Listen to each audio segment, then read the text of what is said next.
외도를 하신 분들이 한결같이 하는 변명, 도무지가 그렇게 낮다고. 전 연령대에 있어서 가장 빈도수가 높은 이혼 사유 중에 하나가 외도입니다. 우리가 외도라는 거를 생각할 때 주의하셔야 될 게, 외도가 뭐예요? 이렇게 했을 때 다 답이 다릅니다. 아내분과 남편분의 외도에 대한 기준이 굉장히 큰 차이를 보이고 있어요. 그리고 또 하나, 이제 집안에만 있으면 그럼 외도 안 할까요? 아닙니다. 그래서 외도는 있는 데서 이제 잘 일어납니다. 안녕하세요. 지식인사이드 구독자 여러분, 신은수 변호사입니다. 이혼과 상속을 전문으로 하고 있고요. 지난번 영상에 뜨거운 반응 보여주셔서 감사합니다. 오늘도 여러분께 정확한 정보 그리고 많은 사례들을 안내하도록 하겠습니다. 일단 외도를 하신 분들이 한결같이 하는 변명, 도무지가 그렇게 낮다고. 본능이다, 이런 말씀을 하고 싶어 하신 것 같아요. 근데 전 연령대에 있어서 가장 빈도수가 높은 이혼 사유 중에 하나가 사실 외도입니다. 근데 우리가 외도라는 거를 생각할 때 주의하셔야 될 게, 법적으로는 부정행위라고 하는데, 외도가 뭐예요? 이렇게 했을 때 다 답이 다릅니다. 기준이 다른데, 특히 남자와 여자, 아내분과 남편분의 외도에 대한 기준이 굉장히 큰 차이를 보이고 있어요. 일단은 아내분들이 가지고 있는 외도의 기준에 대해서는 남편분들이 가지고 있는 것보다 아주 좁습니다. 사유가 아주 세세합니다. 여자분들이 뭐라고 얘기하냐면, 그 사람하고 SNS를 자주 주고받아도 외도고, 밤늦게 통화만 해도 외도고, 직장 동료라 하더라도 두 사람만 식사를 같이 해도 외도라고 하는 거예요. 심리적으로 그 사람에 대해서 썸을 탄다고 하잖아. 이 정도 100% 외도라고 생각하는 경향이 있습니다. 물론 이제 숙박업소에 드나들면서 이런 게 발각된 건 당연한데, 이때 아내분 기준에서 정신적으로 영혼까지 사랑하는가를 보는가, 그렇지 않다라는 거예요. 그래서 남자분들 중에서 이제 결혼해서 가장 안 좋은 습관 어떤 게 있냐면은, 윤락업소 있죠. 유흥업소, 이런 부분을 이제 친구들하고 어울려서 다니던 분들이 있어요. 그리고 관음증이 있잖아요. 남의 생활을 이렇게 엿보는, 심각한 건 범죄입니다. 흔히 말하는 야동,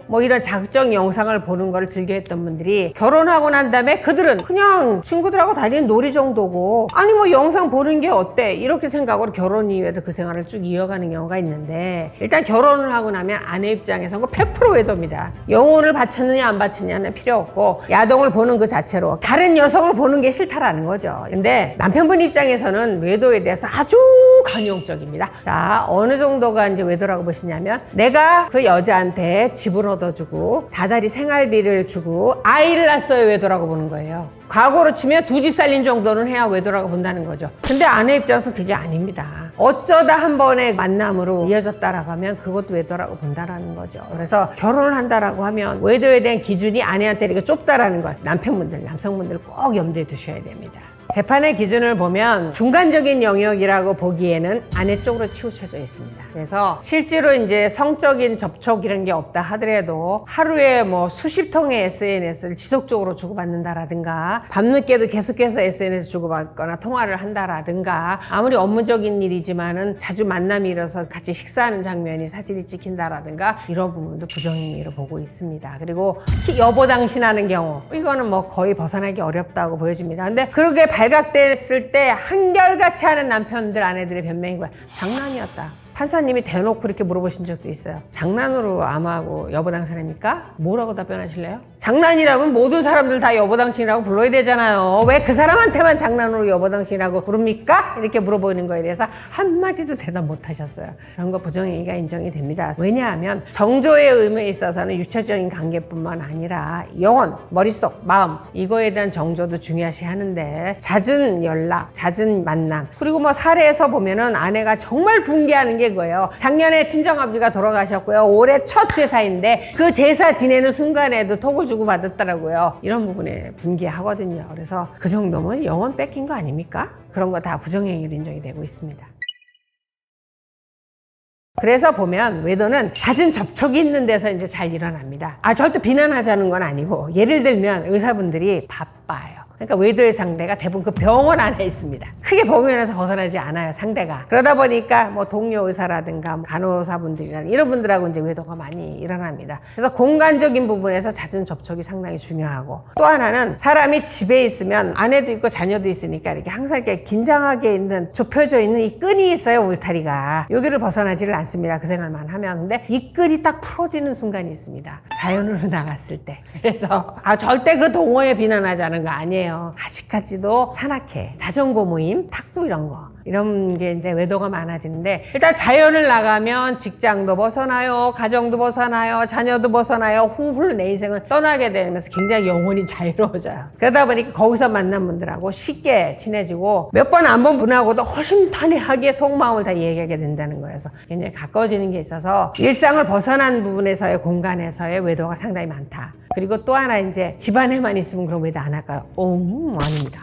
제가 상담 왔을 때 두 분이 어떻게 만났어요? 꼭 물어보거든요. 그러면 채팅에서 만났어요. 이런 분들 의외로 많아요. 채팅이라는 데가 뭐가 있냐면 처음에 익명성이 있어요. 내가 누군지 몰라요. 그러다 보니까 있는 얘기 없는 얘기 다 하는 거죠. 그리고 너무나 아름다운 얘기만 해요. 그러다 보니까 너무 쉽게 호감을 갖게 됐고, 이래서 공감대를 느끼고 대화가 잘 통하니까 결혼을 한다니까요. 근데 그분들이 왜 이혼하러 오냐면은 되게 결혼을 하고 나면 아내분 쪽 입장에서는 임신을 하고 출산을 하면서 이 채팅을 끊는 경우가 많아요. 근데 남편분은 아니에요. 그 재미를 못 버리세요. 그래서 결혼하고 난 이후도 쭉 채팅을 하면서 또 다른 외도로 이어지는 게 많아서 이혼을 하세요. 그래서 온라인상에서 만난 커플들이 만나면서 딱 끝났으면 좋은데 그 이후로도 계속하면서 이제 이성에 대한 관심 외도를 이어가기 때문에 이혼으로 이어지게 되거든요. 그래서 저는 그래서 만약에 제 자녀가 채팅에서 만나서 결혼한다 그러면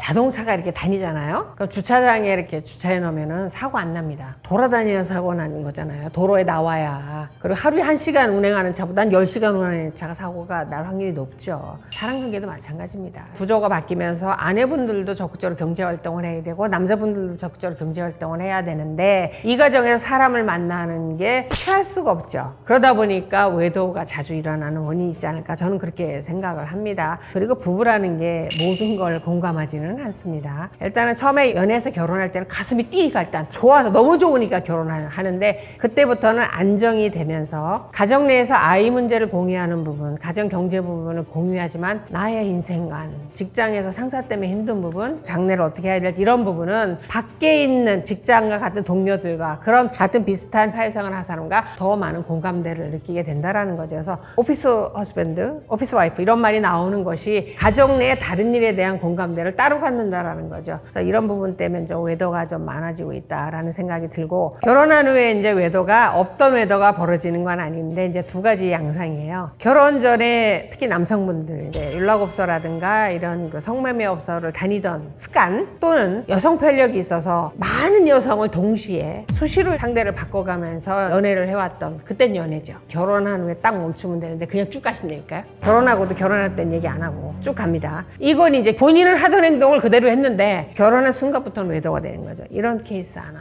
또 하나는 다 그런 건 아니지만 대부분의 분들이 아내가 임신하고 출산을 하면서 남편분들이 외도를 시작하는 경우가 꽤 있어요. 그래서 아내분들이 이혼하러 오겠다고 출산도 하기 전에 오시고 출산하자마자 오시고 애가 돌되기 전에 오셔서 하는 말씀이 다 그 얘기예요. 어느 날 우연히 남편의 휴대전화에서 같이 쓰고 있는 컴퓨터에서 남편이 성매매업소 연락처를 검색한 게 있고 거기 있는 사람들과 연락을 주고받고 어디서 만나고 얼마예요 이런 걸 주고받고, 이런 거를 보면서 충격을 너무 받았다라고 하면서 그게 잊혀지지 않고 도저히 자기는 살 자신이 없다, 신뢰가 없어서 이렇게 얘기하시는 경우가 있는데, 남편분들의 변명은 그거예요. 정기적으로 성관계를 해야 되는데 그걸 아내분들이 이해 못합니다. 남편분들이 아셔야 될 게, 저도 마찬가지예요. 여자 입장에서는 남편분들이 정기적으로 성관계를 해야 되고 정액을 발산을 해야 되고 이런 부분에 대해서 전혀 몰라요. 그런 부분을 당연히 할 거라고 생각하시면 안 돼요. 그러니까 그런 게 쌓여가고 불편하고 힘들고, 그런 부분에 대해서 발산욕이라고 본인들은 요구를 설명을 해요. 사랑이 아니다. 근데 아내는 임신해 있으니까 신체적으로 안 되니까, 그래서 그때 잠깐 한번 뭐 이런 식의 변명을 항상 하시거든요. 근데 아내분 입장에서 그건 외도입니다. 명백히 외도예요. 그러니까 외도가 언제부터 시작한다라고 보면 아내 입장에서는 임신, 출산, 가정을 겪으면서 시작이 됐다라고 하는 거죠. 사실 발각이 안 되고, 또는 아내가 마음은 아팠지만 아이를 출산하고 이렇게 극복해서 가고 그 이후로 그런 일이 없으면 좋은데, 그 이후로 직장 동료 여직원하고 뭐 어쨌어요 저쨌어요 얘기할 때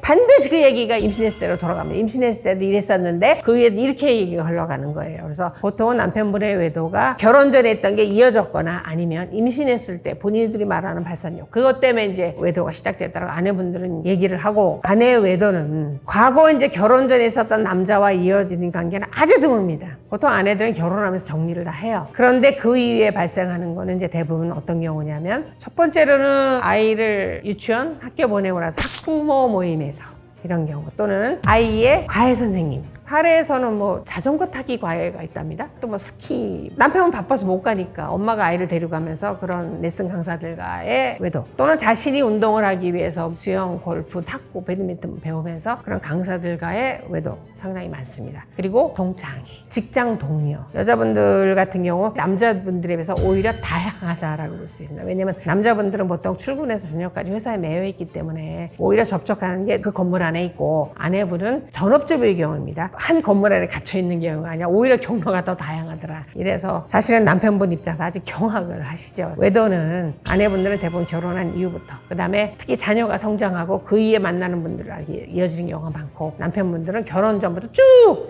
내지는 직장 내에서 이런 양상을 보이고 있습니다.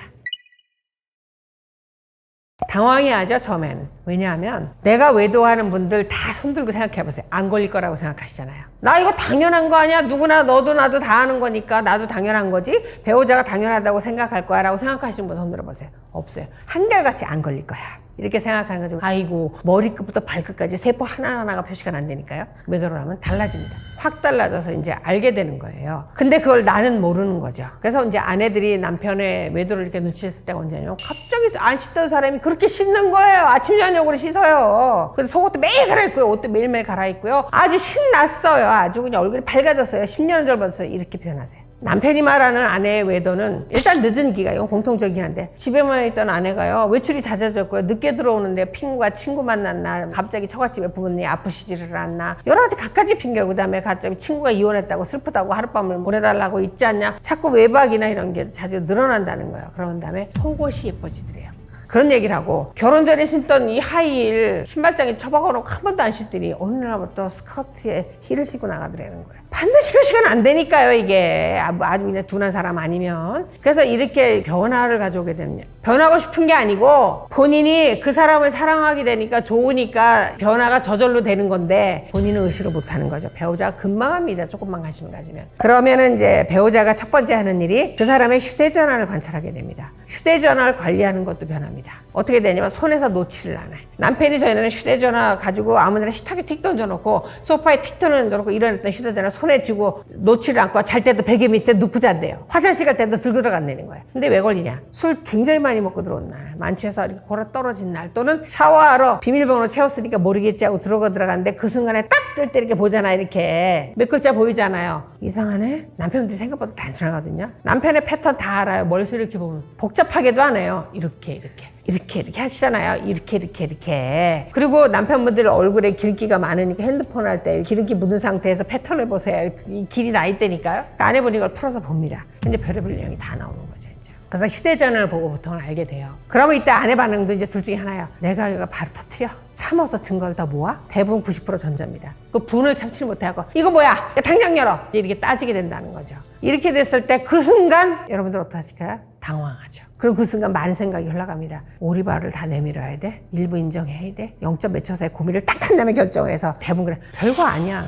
이게 하나, 또 하나. 당신 왜 남 핸드폰 보고 그래? 이런 반응이 더 많다는 거예요. 자기가 뭘 했다는 생각 안 하고 핸드폰을 봤다라는 걸 문제 삼는 거죠. 아내가 경악을 하죠. 아니, 지가 바람핀 거는 생각을 안 하고 핸드폰 봤다는 거가 문제 삼으니까, 그래? 그러면 재판 가서 누가 잘못했는지 따져보자. 이렇게 가게 됩니다. 그래서 반응을 보이는 게 굉장히 중요한데, 아, 여보, 그게 오해하지 마. 이렇게 가면 화가 들나요? 걸렸을 때 그 0점 몇 초 사이에 정말 현명하셔야 돼요. 저라면 그랬을까요? 일단 무릎을 꿇으세요. 잘못했어요, 여보. 일단 비세요. 그러면 3자 대면 하자고 할 거예요. 웬만하면 3자 대면은 피하는데, 저 같은 성격이 걸리면 3자 대면 안 하고 뭔 수로 견디겠습니까? 3자 대면을 하실 때 절대 요만큼도 그쪽 편을 들면 안 돼요. 그래서 아니, 그 사람이 이제 내가 잘못한 거지, 그 사람은 잘못했어, 이렇게 얘기하는 순간 이혼이야. 어떻게 얘기하냐면, 그 여우 같은 게 꼬셔가지고, 여보 나는 마음이 없었는데 진짜 여보 나는 아니야, 진짜는 아닌데 딱 한번 실수, 미안해 여보, 이렇게 비셔야 돼요. 말이 아다르고 굉장히 어다르죠. 그 다음에 고민을 많이 하는 형이 있어요. 그걸 알고 나서 어떻게 해야 되나, 증거를 더 봐보자. 왜냐면 수많은 영상에서 변호사들이 올리지 않습니까? 증거 뭐 하더라고. 계속해서 휴대전화를 관찰을 하고, 남편이 타고 다니는 자동차의 블랙박스를 이제 관찰을 합니다. 그리고 부부간에 적지 않은 분들이 아이디하고 패스워드를 공유하는 경우가 많아요. 그래서 요즘 떠오르는 증거가 구글의 타임라인 관찰을 합니다. 딱 집에 와서 앉아서 보고 있어요. 어디 갔구만. 근데 그게 예를 들면은 인사이드 모텔 지하주차장 정확히 나옵니다. 이게 저도 놀랐어요. 그 구글 타임라인 가져온 건 놀랐는데, 옛날에 통신조회가 될 때는 500m 반경이에요. 상간녀 상간남이 무슨 동에 있어, 무슨 동을 자주 가다가 요 정도 추정이, 지금은 인사이드 모텔 정확히 나온다니까요. 놀라워요. 그래서 그런 걸 가져오니까 집에서 구글 타임라인을 관찰을 하고 있다라든가 이렇게 수많은 증거를 쌓아놓습니다. 그런 다음에 악소리도 못하게 딱 내놓아요. 0점 몇 점 생각할 틈도 없어요. 무릎 빌거나 어쩌겠다는 건데 하거나 둘 중에 하나밖에 선택권을 안 줍니다. 그래서 이런 부분에서 정말 당황하게 한다라는 건데, 구구한 별명이고요. 본인의 온몸 전신으로 나 바람났어 표시낸다니까요. 이걸 내가 모른 척 해야 될지 바로 터뜨려야 할 것인지 고민을 하셔야 돼요. 여기에 대한 기준을 저한테 물어보시는 경우가 있어요. 그러니까 제가 이런 걸 알고 있는데 남편이 아직 모르거든요. 아내가 아직 모르거든요. 어떻게 해야 돼요, 변호사님에게 물어보는 경우가 있어요. 그러면 저는 이거를 터뜨렸을 때 그 외도를 중단할까요? 계속 갈까요? 제가 오히려 역으로 질문합니다. 중단할 것 같으면 터뜨리세요. 근데 이걸 터뜨렸을 때 오히려 적반하장으로, 그래? 나 그 사람하고 결혼할래. 이혼해줘. 그래? 나 바람 폈어. 어쩌라는 건데. 요즘 뭐 간통죄도 없다면서. 이렇게 나올 것 같으면 이게 안 터뜨리면 못하잖아요. 더불어 이와 관련해서 이상하게 내 배우자가 외도를 하면 내 배우자보다 상대를 더 미워한다니까요. 그러니까 남편이 어떤 여자하고 예를 들어 모텔 들어가서 머리채를 가서 여자를 잡는다니까요. 남자분들은 내 아내가 어떤 남자 차에 타 쏙닥거리고 있어. 남자 멱살 잡고 끌어내서 한 대 친다니까요. 희한하죠, 심리가. 그래가지고 이혼은 안 하고요. 상간남, 상간녀를 상대로 소송을 내요. 이런 경우가 굉장히 많아요. 그때도 제가 그 말씀을 드려요. 그 소송하면 외도가 멈출까요? 계속 갈까요? 고민해보세요. 그리고 소송을 제기했을 때 배우자가 그런 얘기 많이 해요. 야, 너 무섭다. 소송까지 하니? 난 너 징그러서 못 살아. 너 같은 애하고. 이런 얘기 하시는 분 많아요. 그러면 그때의 상처는 이루 말할 수가 없습니다. 터트리는 부분은 언제든지 터트릴 수 있으니까 제발 그 순간 흥분해서 확 하지 마시고 한 번만, 3일만 고민해주세요. 3일만. 이거 터트릴까 말까. 기준은 뭐예요? 이걸 터뜨렸을 때 그 관계가 끝날까 안 끝날까요? 그럼 변호사가 도움드리기가 좀 곤란합니다. 왜냐하면 내 남편, 내 아내 내가 가장 잘 알지 않겠습니까?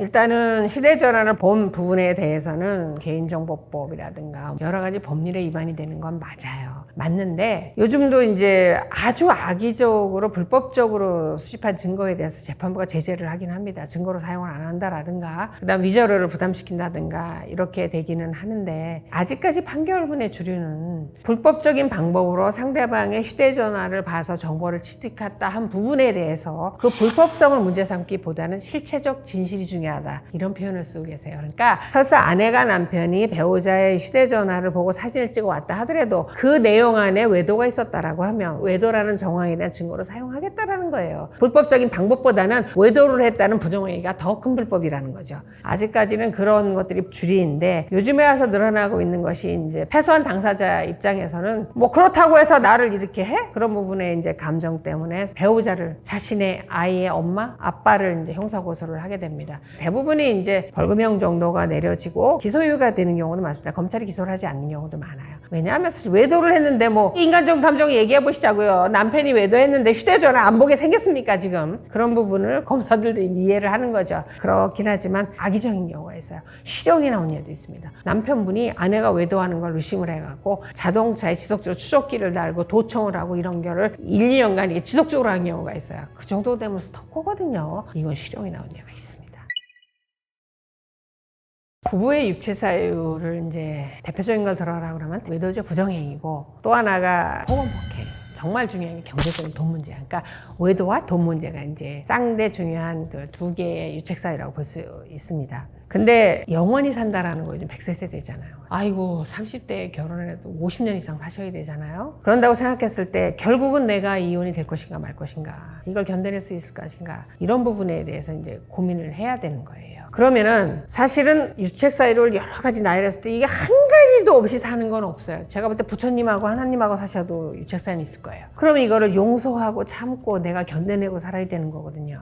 이 중에서 정말 용서해서 안 되는 게 있고 되는 게 있다라는 것만 딱 구분해 놓으면, 그래 이거 걸리면 바로 이혼해라 이렇게 말할 수 있는 거잖아요. 돈 문제하고 외도 중에 이제 생각을 해보면 그래도 외도는 용서할 만하다, 저는 이렇게 생각해요. 왜냐하면 워낙 외도가 잦기도 하고 잦아서 그거를 용서해 주라는 것이 아니고 60 넘어서 70 넘어서 이렇게 보면 그래도 내 아내, 특히 아내분들에게 남편처럼 편하고 어찌 말하면 만만하고 이런 사람이 없어요. 내가 아프거나 뭐가 필요할 때 이거 좀 해줄래요? 할 수 있는 사람이 그래도 남편밖에 없다라고 늘 말씀하세요. 그래서 이혼 안 하길 정말 잘했다 이렇게 얘기하시는 분들이 많으세요. 70 넘고 60 넘고를 하시면 같이 병원에 손만 잡고 가도 좋다. 이런데 젊었을 때 사실은 결혼하고 나서 썸을 느낄 수 있죠. 이성에게. 그게 뭐 본능이라는데 조물주가 그렇게 만들었다는데. 그리고 이혼하시고 난 여자분들이 후회하시면서 오셔서 하시는 말씀이 이거예요. 지금 생각해보면요. 남편이 외도를 했다고 해서 굉장히 흥분해서 이혼했는데 지나고 봐서 생각하니까 제가 너무 예민했던 것 같아요. 그 정도는 살면서 있을 수 있는 일이라고 생각했는데 그리고 남편이 이혼할 마음은 없었던 것 같은데 제가 정말 박박 우겨서 이혼을 했거든요. 이렇게 말씀하시는 분들이 생각보다 많으세요. 그런 거 보면 외도라는 건 한 번 하고 나서 발각이 됐을 때 남편이 그 이후에 그 부분에 대해서 진심으로 미안해하고 사죄하고 그런 일이 없이 이렇게 살아갈 수 있는 분들이 있단 말이에요. 있더란 얘기예요. 왜냐면 인생을 살아본 분들이 이렇게 얘기하시니까. 그렇다고 보면 한 번의 외도를 남편이 했을 때 아내도 마찬가지인데 진심으로 아내분한테 미안하다고 하고 본인이 미안한 거를 속죄하기 위해서 노력하고 이후에 그걸 보상하기 위해서 정말 애를 썼다라고 하면 한 번쯤은 이해해주고 넘어가 주시는 게 좋지 않을까라고 또는 권하고 싶어요. 물론 그분들이 오셔서 그래요. 제가 물어보거든요. 그게 잊혀져요? 용서가 되든가요? 그러니까 처음에는 잠도 못 자고 너무 아프고 정신과 치료도 받고 막 이랬어요. 근데 세월이 지나니까 희석이 되고 그래도 흉터처럼은 약간 남아요. 이렇게 표현하세요. 그리고 나서 그게 그 이후에 잊혀져 가고 이렇게 사라지냐면 살아보니까 그거보다 힘든 일이 더 많더라고요. 애 속삭이기 시작하니까요. 남편 속삭이는 건 아무것도 아니더라고요. 남편한테 욕이라도 하고 막 때리기도 하고 막 돈도 뺏고 막 이러지만 이 자식은 어떻게 할 수도 없고 남편 속삭이는 건 아무것도 아니더라고요. 이렇게 표현하시더라고요. 너무나 힘든 일이 많더래요. 그래서 보면 아내가 남편이 한 번의 우연의 실수로 외도하는 경우 있어요. 아내분들이 대표적으로 이제 한 번의 외도 실수하는 경우가 이제 술 잘 못하시는데 사회생활 하면서 어디 모임 갔다가 자 원샷 하니까 그 지기 싫은 거예요. 그 똑같이 마시면 안 됩니다. 큰일 나요. 먹고 이제 인사물성이 된 거죠. 이러면서 우연히 벌어졌던 그런 일들 용서해 주시자고 아내가 반성하고 미안하다고 하고 다시는 안 그런다고 하면 우리 애들을 봐서 그 애들한테요. 그 엄마처럼 그 아빠처럼 하는 사람 지구상에 없습니다. 유일해요. 그런 경우라면 용서해 주시자고요. 그러면 그 이후로 미안한 마음에도 잘합니다. 대신 조건이 있습니다. 어떤 경우도 이후로 그때 일을 꺼내지 않으시는 거예요. 본인 기억 속에서도 지우시는 거예요. 그 다음에 그때 봤던 휴대전화 그 문자 사진 이런 거 다 없애셔야 돼요. 왜냐면 그거를 보는 순간 10년 만에 봐도 그때의 감정이 그대로 살아납니다. 그럼 그때부터 또 몇 년 고생하셔야 돼요. 나도 고생해야 되고 가만히 계속 욱욱하고 뒤집으니까 남편도 고생해야 되고 아내도 고생해야 되고 그러니까 잊으시고 그 자리에 다 버리시는 거예요. 그때부터 몇 년쯤이 희석돼요. 전 이걸 꼭 꺼내드리고 싶어요. 다시는 입 밖으로 꺼내지 않기. 이게 전제된 겁니다.